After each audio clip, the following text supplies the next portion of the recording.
Everyone. आज हम आंकलन कार्य पत्र 4 करेंगे विज्ञान का, जो कि आपका क्लास 8 का और 29 सितंबर का। तो आपको यहाँ पे कहा गया है ये 20 अंक का है और आपके सभी प्रश्न करने अनिवार्य हैं। तो सबसे पहले हम एक सोर्स बेस्ड क्वेश्चन करेंगे जिसमें हमें एक पैसेज गिवन है वो पढ़ना है। तो कुछ धातुएं अधिक अभिक्रियाशील होती है, हाँ, और कुछ जो है वो कम होती है, ये सब तो हम जानते हैं ना। और कुछ धातुएं तो किसी से भी अभिक्रिया नहीं करती। अधिक अभिक्रियाशील धातु कम अभिक्रियाशील धातु को उसके जलीय विलयन, जो उसका विलयन होता है, उसमें विस्थापित कर सकती है। लेकिन कम अभिक्रियाशील धातु अधिक अभिक्रियाशील धातु को विस्थापित नहीं कर सकती। अधिक अभिक्रियाशील कम अभिक्रियाशील धातु को उसके जलीय विलयन में विस्थापित करती है और उसे विस्थापन अभिक्रिया कहलाती है। अब आपको उत्तर देने हैं। विस्थापन अभिक्रिया किसे कहते हैं? एक अधिक प्रतिक्रियाशील धातु अपने नमक के घोल से कम प्रतिक्रियाशील धातु को विस्थापित करती है।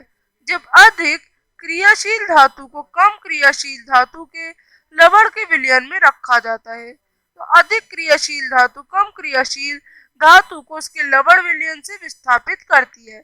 इसको विस्थापन अभिक्रिया कहते हैं।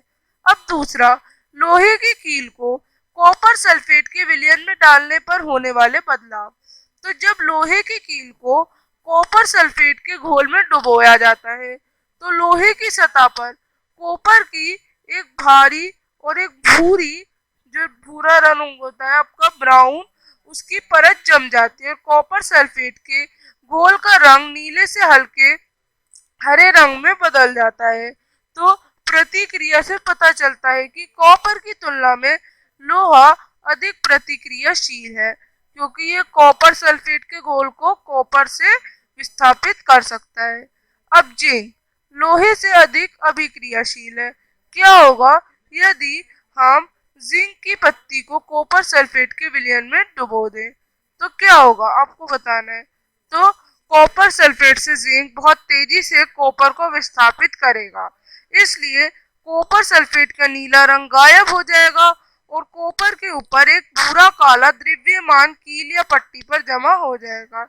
अब आगे एक शब्द में उत्तर दो। धातुओं को वह गुण जिसकी वजह से धातुओं के तार में खींचा जाता है। तो नमनीय या तन्मीय धातु लिख सकते हैं। धातु को तरल अवस्था में पाई जाती है, ब्रोमाइन। अब धातुओं को वह गुण जिसकी वजह से धातुएं जो है वो चादर बनाई जाती है, मधुर तन्य। अब आगे कौन सा धातु अधिक अभिक्रियाशील है? जिंक होता है आपका, जस्ता जिसको कहते हैं। किस धातु को मिट्टी के तेल में रखा जाता है? तो सोडियम और पोटेशियम।